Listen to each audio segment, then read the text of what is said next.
Hello दोस्तों, आज की वीडियो में आप सभी लोगों का स्वागत है। जैसा कि इसमें लिखा हुआ है कि अब इंग्लिश का डर खत्म। तो हाँ दोस्तों, आज हम इसी टॉपिक पे बात करेंगे। जो बच्चे सेकंड सेमेस्टर में जिनको इंग्लिश से डर लग रहा है, तो आज हम कुछ इंपॉर्टेंट टॉपिक के बारे में बात करेंगे। अगर आप लोग उनको अच्छे से पढ़ लेंगे तो आप लोगों की इंग्लिश सब्जेक्ट में बैक नहीं लगेगी। और इस वीडियो में हम बात करेंगे कि स्क्रूटनी रिजल्ट आप लोगों को कब आएगा और सेकंड और फोर्थ सेमेस्टर के एग्ज़ाम कब होंगे। तो आइए स्टार्ट करते हैं। जिसने भी अभी तक चैनल को सब्सक्राइब नहीं किया, आप सभी लोग चैनल को सब्सक्राइब कर लीजिए। सबसे पहले हम बात करेंगे कि जो स्क्रूटनी का रिजल्ट है वो आप लोगों का कल शाम यानी कि मंडे को आ जाएगा। तो स्क्रूटनी रिजल्ट के बारे में आप लोग टेंशन बिल्कुल भी मत लीजिए। और जो आप लोगों का एग्ज़ाम है वो फरवरी के सेकंड वीक में होना एकदम कंफर्म है। कुछ बच्चे सोच रहे हैं कि जो स्क्रूटनी रिजल्ट है वो अभी नहीं आया है, एग्ज़ाम फॉर्म उन बच्चों के अभी नहीं भरे गए तो एग्ज़ाम डेट बढ़ेगी। सबसे पहले आप लोग जान लीजिए कि जो स्क्रूटनी रिजल्ट है वो कल शाम तक आ जाएगी यानी कि मंडे को। और उसके बाद जो एग्ज़ाम फॉर्म है, जिन बच्चों को नहीं भरा गया है स्क्रूटनी रिजल्ट वालों को, उनके लिए एग्ज़ाम फॉर्म की डेट बढ़ाई जाएगी। तो वो लोग एग्ज़ाम फॉर्म अपना भर लेंगे। उसके बाद जो आप लोगों की एग्ज़ाम है वो फरवरी के सेकंड वीक में होना कन्फर्म है, सेकंड वीक में स्टार्ट हो जाएँगे। तो आप सभी लोग अपनी तैयारी को अच्छे से स्टार्ट कर दीजिए। और जिन बच्चों ने अभी तक अपनी पढ़ाई को एक भी स्टार्ट नहीं किया, उनकी तैयारी कुछ भी नहीं है, तो सबसे पहले वो लोग सिर्फ़ और सिर्फ़ PYQ previous year question paper को अच्छे से पढ़ लें। 2016 से 2023 तक के जितने भी प्रीवियस ईयर सारे सब्जेक्ट के सेकंड और फोर्थ सेमेस्टर के जो बच्चे हैं, सारे सब्जेक्ट के प्रीवियस ईयर क्वेश्चन पेपर को अच्छे से सॉल्व कर लें, जिससे उन लोगों की पूरी तैयारी अच्छे से हो जाए। क्योंकि यूपी डीएलएड का जो एग्ज़ाम होता है, उसमें जो पेपर आते हैं, वो आधा से ज़्यादा पेपर प्रीवियस ईयर क्वेश्चन से ही रिलेटेड होते हैं। तो आप लोग अच्छे से प्रीवियस ईयर क्वेश्चन पेपर को सॉल्व कर लीजिए। आप लोगों को previous year question paper with solution PDF आप लोगों को टेलीग्राम चैनल में प्रोवाइड की गई है। टेलीग्राम चैनल की लिंक डिस्क्रिप्शन बॉक्स में दे दी जाएगी, तो सभी लोग टेलीग्राम चैनल को ज़रूर ज्वाइन कर लेना। जो यूपी डीएलएड सेकंड सेमेस्टर के स्टूडेंट हैं, जिनको मैथ सब्जेक्ट से डर लग रहा है, तो सबसे पहले हम कुछ इम्पॉर्टेंट टॉपिक को बताएंगे कि अगर आप लोग इन टॉपिक को अच्छे से पढ़ लेंगे तो आप लोगों के मैथ इंग्लिश सब्जेक्ट अच्छे से कंप्लीट हो जाएगी। आप लोगों के इंग्लिश सब्जेक्ट में बैक नहीं लगेगी। तो सबसे पहले मेथड जो है दिए गए हैं इंग्लिश आप लोगों के सब्जेक्ट में, सिलेबस में मेथड दिए गए हैं। उसमें पहला मेथड जो है ग्रामर कम ट्रांसलेशन मेथड है, दूसरा डायरेक्ट मेथड है, तीसरा जो इसमें दिया गया है बाइलिंगुअल मेथड, चौथा है डॉक्टर वेस्ट न्यू मेथड और पांचवा जो दिया गया है इसमें लैंग्वेज गेम। अगर ये जो 5 टॉपिक के इसमें जो ग्रामर कम ट्रांसलेशन मेथड है, डायरेक्ट मेथड है, बाइलिंगुअल मेथड है, डॉक्टर वेस्ट न्यू मेथड है, लैंग्वेज गेम, इन टॉपिक को अगर आप लोग अच्छे से कवर कर लेंगे तो आप लोगों के 2 से 3 नंबर अच्छे से तैयार हो जाएँगे। क्योंकि इसमें 2 नंबर में, 1 नंबर में ऑब्जेक्टिव में इन पाँचों टॉपिक से आप लोगों के क्वेश्चन पूछे जाते हैं हर बार। तो इनको आप लोगों को अच्छे से पढ़ लेना है। अब कुछ बच्चों के पास इसकी नोट्स होगी, कुछ बच्चों के पास इसकी नोट्स नहीं है, तो टेलीग्राम चैनल में इसकी पूरी कंप्लीट नोट्स आप लोगों को प्रोवाइड की गई है, तो आप सभी लोग वहाँ से डाउनलोड करके पढ़ सकते हैं। नेक्स्ट टॉपिक पे बात करेंगे। आगे आप लोगों को अप्रोच के बारे में पढ़ना है। इसमें जैसे स्ट्रक्चरल अप्रोच है, सिचुएशनल अप्रोच है, कम्युनिकेटिव अप्रोच है और ओरल अप्रोच है। ये 4 अप्रोच आप लोगों को अच्छे से पढ़ लेना है, जिससे आप लोगों के 2 नंबर यहाँ से कन्फर्म हो जाएँगे। तो इसके बारे में आप लोगों को अच्छे से पढ़ लेना है। नेक्स्ट टॉपिक पे हम बात करेंगे।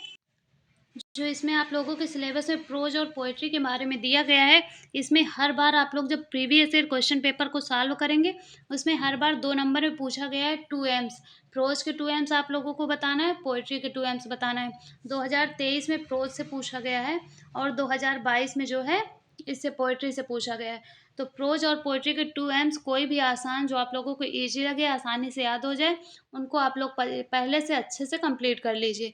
नेक्स्ट टॉपिक जो इसमें दिया गया है उसमें है नाउन की आप लोगों को डिफिनीशन और एग्जाम्पल याद कर लेना है, प्रोनाउन की डिफिनीशन और एग्जाम्पल याद कर लेना है, और जो एडजेक्टिव है इसकी डिफिनीशन हर बार पूछी जाती है, तो इसकी डिफिनीशन और एग्जाम्पल को आप लोगों को अच्छे से पढ़ लेना है।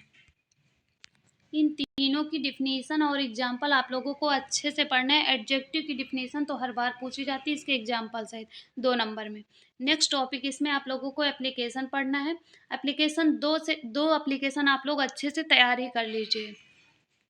इसमें एक टॉपिक पे तैयार कर लीजिए कि रिक्वेस्ट फॉर फ़ी कंसेशन पर तैयार कर लीजिए, और request to attend brother marriage, जैसे भाई या फिर यहाँ पे सिस्टर मैरिज, फ्रेंड मैरिज किसी की, उसमें भी एक मैरिज पे वो कर लीजिए, याद कर लीजिए। और दूसरी रिक्वेस्ट फॉर फ़ी कंसेशन पे याद कर लीजिए। जिनको इंग्लिश एक भी अभी तक जिन्होंने नहीं पढ़ा है, उनकी तैयारी एक भी नहीं हुई है, तो वो सभी लोग 2 टॉपिक पे अपना कंप्लीट कर लो। पेपर के पहले आप लोगों को ये 2 एप्लीकेशन अच्छे से याद होना चाहिए, तो इससे आप लोगों को एक एप्लीकेशन मिल जाएगा, आप लोग आसानी से लिख सकते हैं। नेक्स्ट टॉपिक इसमें दिया गया आर्टिकल, आप लोगों को आर्टिकल अच्छे से पढ़ लेना है। इसमें ए, एन और द 3 आर्टिकल आप लोगों के हैं, तो इनको आप लोगों को अच्छे से पढ़ लेना है। कहाँ पे ए का यूज़ होगा, कहाँ पे एन का यूज़ होगा और कहाँ पे द का यूज़ होगा, इनको आप लोगों को अच्छे से पढ़ना है। उसके बाद आप लोगों को एक्टिव एंड पैसिव वॉइस को अच्छे से पढ़ लेना है। डायरेक्ट एंड इनडायरेक्ट को पढ़ लेना है। आगे हम बात करेंगे, आप लोगों के सिलेबस में जो 3 डिग्रियाँ दी गई हैं, उनको आप लोगों को पढ़ लेना है। उसमें पहली है पॉजिटिव डिग्री, दूसरी है सुपरलेटिव डिग्री और तीसरी है कंपैरेटिव डिग्री। 3 डिग्री को आप लोगों को अच्छे से पढ़ना है, क्योंकि आप लोगों के एग्ज़ाम में डिग्री को चेंज करने के लिए आता है, या फिर फिल इन द ब्लैंक्स में भी पूछ लिया जाता है। और सबसे इम्पोर्टेंट जो इसमें दिया गया है कंप्लीट स्पेलिंग, आप लोगों के जो एग्ज़ाम होता है उसमें ऐसे करके पूछा जाता है। आप लोगों को इनको हर बार जो है 2 नंबर में, कभी 1 नंबर में, कभी 2 नंबर में पूछा जाता है। तो इनको अगर आप लोगों को उस टाइम पे याद आएगा तो आप लोग कर सकते हैं, क्योंकि आ जाता है तो आ जाता है, नहीं आता तो नहीं आता है। आसान स्पेलिंग होती है, या फिर कुछ बच्चों को आ पाता है। क्लास में अगर 1-2 बच्चों को पता होता है तो वो आसानी से पता चल जाता है। तो इसमें जैसे दिया गया है सेंटेंस की स्पेलिंग है, इसमें आप लोगों को एस यहाँ पे ई भरना होगा, उसके बाद SENT, फिर यहाँ पे ई भरना होगा, यहाँ पे सी भरना होगा। ऐसे करके आप लोगों को इसको पूरा कंप्लीट करना होगा। दूसरी अल्फ़ाबेट की मीनिंग दी गई है, और ये निमोनिया की दी गई है, और ये आर्गुमेंट की दी गई है। तो इसको आप लोग अच्छे से 10-20 मीनिंग आपके सीरीज़ में जितनी भी दी गई हैं, उनको अगर आप लोग अच्छे से कवर कर लेंगे, तो ये भी आप लोगों का तैयार हो जाएगा। सबसे ज़्यादा आपको मेथड्स और अप्रोच पर फोकस करना है। एप्लीकेशन 2 तैयार कर लेना है। उसके बाद active, passive, article, direct, indirect और डिग्री, इसको भी आप लोगों को अच्छे से कंप्लीट कर लेना है। इस वीडियो में जितने भी टॉपिक बताए गए हैं, अगर आप लोग उनको अच्छे से कंप्लीट कर लेंगे, तो आप लोगों की इंग्लिश सब्जेक्ट में बैक बिल्कुल नहीं लगेगी। आप लोगों को जो पेपर होता है, 25 नंबर का पेपर होता है, तो उसमें आप लोगों को 12 नंबर लाने होते हैं। तो अगर आप लोग इतने टॉपिक अच्छे से पढ़ लेंगे, तो आप लोगों को 12 क्या 15-20 नंबर आप लोगों के अच्छे से आ जाएँगे। अभी आप लोगों के पास 20 दिन का टाइम बचा हुआ है। अगर आप लोग अच्छे से, जिनको भी इंग्लिश सब्जेक्ट से डर लग रहा है, अगर 20 दिन में आप लोग 2-2 घंटे डेली पढ़ेंगे, क्योंकि 20 दिन आप लोगों को बचे हुए हैं, हम ये नहीं कहते कि आप लोग इंग्लिश ही पढ़िए, लेकिन आप लोगों के पास 24 घंटे एक दिन में हैं। अगर आप लोग 24 घंटे में सिर्फ 2 घंटे डेली इंग्लिश के देंगे, तो आप लोगों को 20 दिन में बहुत अच्छी इंग्लिश तैयार हो जाएगी। आप लोग 25 में 20-22 नंबर अच्छे से ला सकते हैं। सभी लोग चैनल को सब्सक्राइब जरूर कर लें। जिसको भी इस प्रीवियस ईयर क्वेश्चन पेपर की PDF चाहिए, वो सभी लोग टेलीग्राम चैनल को ज्वाइन कर लें। टेलीग्राम चैनल की लिंक डिस्क्रिप्शन बॉक्स में दे दी जाएगी। और सभी सब्जेक्ट के जो ऑब्जेक्टिव क्वेश्चंस हैं, उनको हमने 7 क्लासेस में करवा दिया था पहले, तो आप सभी लोग उसकी प्लेलिस्ट इसमें प्रोवाइड कर दी जाएगी, तो आप सभी लोग उसको अच्छे से पढ़ लेना, जिससे आप लोगों के कम टाइम में ऑब्जेक्टिव क्वेश्चन सारे सब्जेक्ट के कंप्लीट हो जाएं। अगर आप लोगों को कोई डाउट आ रहा है, तो आप लोग कमेंट बॉक्स में कमेंट कर सकते हैं। मिलते हैं नेक्स्ट वीडियो में, तब तक के लिए थैंक यू।